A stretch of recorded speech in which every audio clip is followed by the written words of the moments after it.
نه جوړه به خیره چې بیا چې برابر دی ساعت تېر دی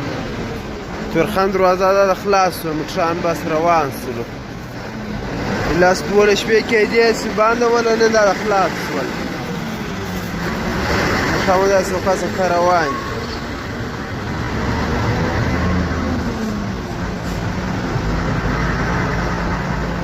دي ډېر مکښان به لږ په سای به ځای څخه څخه ګډه اوس روان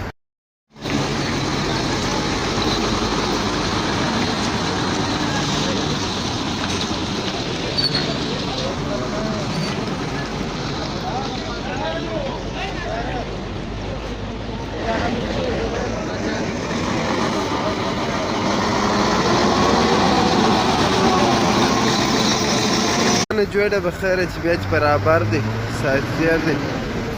تورخم دروازه دا خلاص شوه مکښان بس روان شولو لاس 12